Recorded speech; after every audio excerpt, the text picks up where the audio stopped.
অনেকে বলে দাঁড়িয়ে পানি খেলে নাকি শয়তানের প্রসাব খাওয়া হয়, এটা কি হাদিস সম্মত? নামাজ অবস্থায় চোখের পানি গড়িয়ে পড়লে কি নামাজ নষ্ট হয়ে যাবে? দাড়ি না উঠে থাকলে দাড়ি গজানোর জন্য কি শেভ করা যাবে? তাশাহুদের সময় আঙ্গুল না নাড়ালে কি গুনাহ হবে? স্বামী স্ত্রী একসাথে ফরজ নামাজ পড়ার বিধান কি? তাহাজ্জুদের নামাজ পড়ি কিন্তু রেগুলার না, এটা কি রেগুলার পড়তে হবে? মরিয়ম আক্তার লিখেছেন, আমি তাহাজ্জুদের নামাজ পড়ি কিন্তু রেগুলার না, এটা কি রেগুলার পড়তে হবে? রেগুলার পড়া মোটেও জরুরি না। আপনি রেগুলার পড়তে না পারলে রেগুলারই পড়বেন, কিন্তু যত বেশি আপনি পড়তে পারবেন, যত রেগুলার হতে পারবেন ততই ভালো, সেটা ভিন্ন বিষয়। কিন্তু না করলে গুনাহ হবে এরকম না যে রেগুলার না করলে গুনাহ হবে। পারভেজ মন্ডল লিখেছেন, ফরজ আর ওয়াজিবের মধ্যে পার্থক্য জানতে চাই। ভাই পারভেজ মন্ডল, ফরজ এবং ওয়াজিব দুইটাই কিন্তু আবশ্যক, অর্থাৎ যেগুলো বাধ্যতামূলক করা হয়েছে আমাদের জন্য করা, সেগুলো হলো ফরজ এবং ওয়াজিব। পার্থক্য এতটুকু যে আমরা ফরজ যে আমলগুলো আছে সেগুলো কোরআন এবং হাদিসের আলোকে অকাট্যভাবে প্রমাণিত সেটা হলো ফরজ, আর যেগুলো অকাট্যভাবে প্রমাণিত নয়, মানে ফরজের মতো ওইভাবে অকাট্যভাবে প্রমাণিত নয়, সেগুলো হলো ওয়াজিব। ওয়াজিবও আবশ্যক, ফরজও ওয়াজিব আবশ্যক। আহ, ফরজের সুনির্দিষ্ট সংজ্ঞা রয়েছে, আমি শুধুমাত্র সাধারণ বোঝার জন্য এটুকু বললাম যে ফরজটা সর্বোচ্চ লেভেলের গুরুত্ব এবং বিভিন্নভাবে সেটা অকাট্যভাবে আহ, বাধ্যবাধকতাটা প্রমাণিত হয়ে গেছে, সেটা হলো ফরজ। আর যেটা ওই লেভেলের না সেটা হলো ওয়াজিব, কিন্তু ওয়াজিবও যদি কেউ তরক করেন তিনি গুনাহগার হবেন। ব্যাপারটা এরকম না যে ওয়াজিব এটা সুন্নাতের মতো ছাড়লে ছাড়া যাবে, করলে করা যাবে, এরকম না, বরং ফরজও মানতে হবে, ওয়াজিবও করতে হবে। অবশ্যই ওয়াজিবের গুরুত্বটা ফরজের চাইতে একটু কম। নূর মোহাম্মদ রাসেল আপনি লিখেছেন, নামাজ অবস্থায় চোখের পানি গড়িয়ে পড়লে কি নামাজ নষ্ট হয়ে যাবে? নামাজ অবস্থায় যদি আল্লাহর ভয়ে চোখের পানি পড়ে তাহলে সেক্ষেত্রে নামাজ নষ্ট হতে প্রশ্ন ওঠে না, বরং নামাজের কোয়ালিটি মান আরো ভালো হবে ইনশাআল্লাহ। আর যদি আল্লাহ তাআলার ভয়ে চোখের পানি না পড়ে, শুধুমাত্র আহ, আপনার কোনো বাহ্যিক জাগতিক কোনো কারণে চোখের পানি পড়ে থাকে, তাহলে সেক্ষেত্রে সেটা অবশ্যই নিন্দনীয় যে বাহ্যিক কারণে চোখের পানি পড়েছে। তারপরও তাতে নামাজ নষ্ট হবে না যদি কোনো আওয়াজ না থাকে, জাস্ট চোখের পানি পড়েছে। তো চোখের পানি পড়লে নামাজ নষ্ট হবে না। যদি আপনি দুনিয়াবি কোনো কারণে, ব্যথার কারণে আওয়াজ করে কান্না করেন তাহলে নামাজ নষ্ট হয়ে যাবে। আর যদি দিনই কারণে আখিরাতের কথা স্মরণ হয়ে আপনার কান্না আসে তাহলে সেক্ষেত্রে এটা প্রশংসনীয় হবে, বরং তাহলে সেক্ষেত্রে চোখের পানি কোনো অবস্থাতে নামাজ ভঙ্গকারী হয় না, নামাজ নষ্ট হওয়ার কোনো কারণ হয় না। তবে সেটা যদি আখিরাতের কারণে হয় তাহলে সেক্ষেত্রে সওয়াবের বিষয় সেটা আরো প্রশংসনীয়। আল্লাহর ভয়ে কান্নাকাটি করা ভালো জিনিস। আর যদি দুনিয়ার কারণে হয় তাহলে সেটা প্রশংসনীয় যে নামাজের মধ্যে আপনি দুনিয়ার ভেতরে প্রবেশ করেছেন। তহুরা নূর আপনি লিখেছেন, আইয়ামে বীজের রোজা কি দুইটা রাখা যাবে? আইয়ামে বীজের রোজা তিনটি। দুটি রাখলে আইয়ামে বীজের রোজা হবে না, সাধারণ নফল রোজা হবে সেটি, যেহেতু নবী সাল্লাল্লাহু আলাইহি ওয়াসাল্লাম তিনটি নির্ধারণ করে দিয়েছেন। সেখানে মন গড়া আপনার সংখ্যা আমি ঠিক করে দুইটা করলাম, একটা করলাম, তো সেটা হবে না। একটা হলো যে আপনি তিনটা রাখতে চেয়েছেন, কোনো কারণে পারেন নাই, দুইটাই রাখতে পেরেছেন, তো আল্লাহ তাআলা আশা করে যে আপনাকে তিনটা রাখার, আইয়ামে বীজের রোজা রাখার সওয়াব দান করবেন, যেহেতু আপনি চেষ্টা করেছেন। এমনি কবির আশফাক আপনি লিখেছেন, দাড়ি না উঠে থাকলে দাড়ি গজানোর জন্য কি শেভ করা যাবে?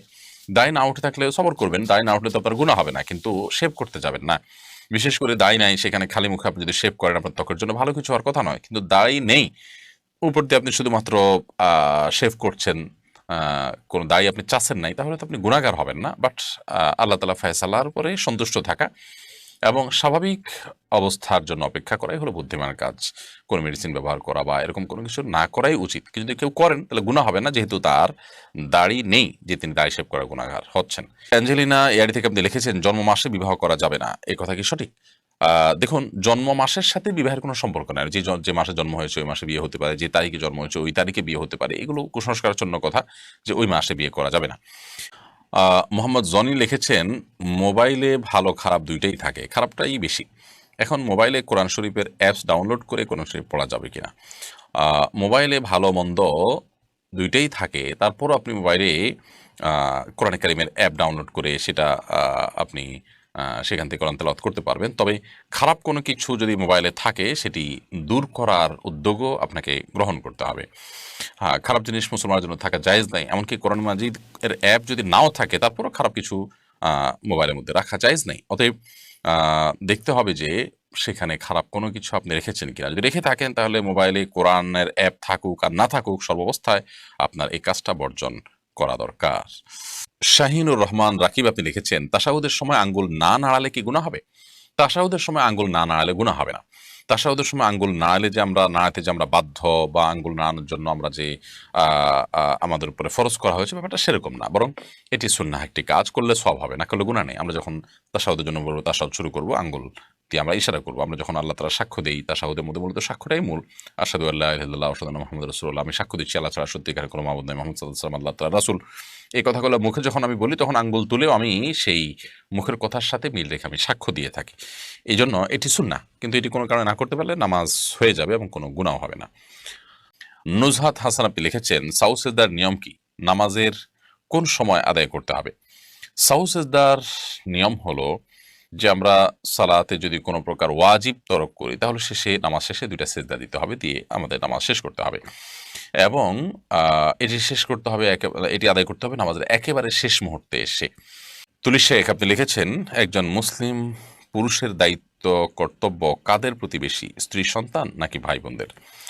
দেখুন, স্ত্রী সন্তানদের প্রতি ভরণ পোষণ দেওয়ার কর্তব্য বেশি, আর ভাই বোনদের প্রতিও তার কর্তব্য রয়েছে। সেটা হলো যদি ভাই বোন নিরুপায় হন, ছোট হন, বাবা না থাকেন, সেক্ষেত্রে বড় ভাইয়ের উপরে তাদেরও ভরণ পোষণ দেওয়ার কর্তব্য হয়ে যায়। অর্থাৎ ভাই বোনদের ভরণ পোষণটা সবসময় বড় ভাইয়ের উপরে বর্তায় না, কিন্তু স্ত্রী সন্তানদেরটা সবসময় বাবার উপরে বর্তায়। অতএব দেখতে হবে যে পরিস্থিতিটা কেমন। যদি এমন হয় যে ভাই বোন ছোট, বাবা নাই এবং ভাই হিসাবে তার গাদে দায়িত্ব আসে, তাহলে সেক্ষেত্রে স্ত্রী সন্তানের মতো তাদেরও ব্যয়ভার বহন করা তার কর্তব্যের অংশ বিধায় সেই কাজটি কিন্তু তাকে করতে হবে।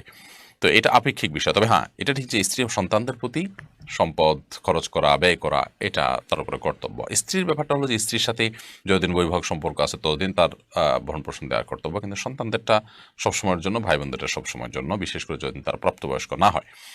আর বোন যদি হয় তাহলে সেক্ষেত্রে মেয়ে মানুষ হওয়ার কারণে বাবা না থাকলে, বড় ভাই থাকলে তাদের উপরে বর্তা যদি অবিবাহিত হয়ে থাকেন তার ব্যয়ভার বহন করা, আর বিবাহিত হলে তখন স্বামী তার ব্যয়ভার বহন করবেন। ভাই তখন আত্মীয়তার বন্ধন রক্ষা করার জন্য যা দরকার সেটুকু করবেন, সুসম্পর্ক বজায় রাখবেন, তাদের কল্যাণ কামনা করবেন, ইত্যাদি ইত্যাদি কাজগুলো করবেন। মামুন হুসাইন আপনি লিখেছেন, পায়খানার প্যান পূর্ব অথবা পশ্চিমে বসালে কি পাপ হবে? দেখুন, পেশাব এবং পায়খানা কেবলার দিকে ফিরে করা নিষেধ।